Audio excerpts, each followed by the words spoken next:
नमस्कार मित्रांनो, स्वागत आहे तुमचं आपल्या चॅनलमध्ये.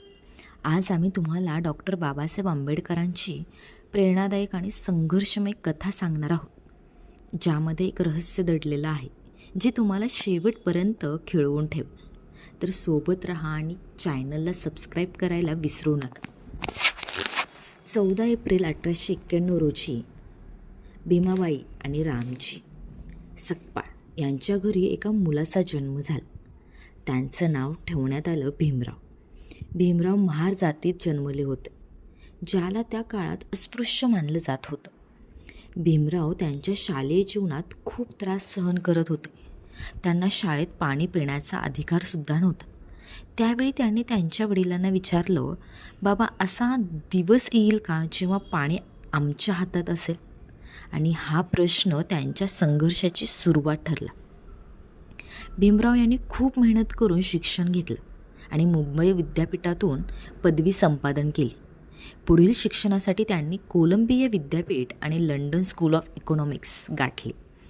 पण तुम्हाला माहिती आहे का, त्यांच्या शिक्षणाचा खर्च कोण करत होतं? हे रहस्य बडोद्याचे महाराज सयाजीराव गायकवाड यांच्याशी जडलेलं आहे, ज्यांनी त्यांच्या प्रतिभेची दखल घेतली आणि त्यांच्या शिक्षणात मदत केली.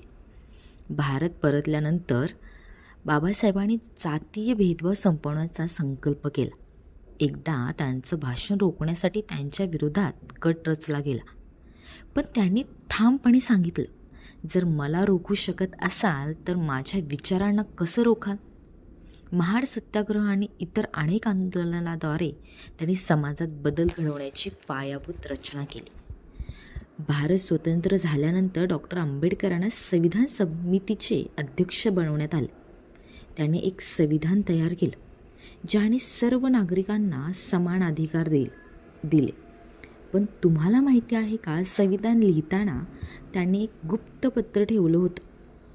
त्या पत्रात त्यांनी लिहिलं होतं, जर समाज जातीव्यवस्थेला संपवणार नाही तर हे संविधान फक्त कागदाचा दस्तावेज बनून राहील. 1956 त्यांनी बौद्ध धर्माचा स्वीकार केला आणि लाखो लोकांना समानतेचा मार्ग दाखवला. पण त्यांच्या जीवनाच्या शेवटच्या दिवसात त्यांची तब्येत खालावली. 6 डिसेंबर 1956 रोजी त्यांनी अखेरचा श्वास घेतला. त्यांच्या मृत्यूबद्दल आजही अनेक रहस्य आहेत.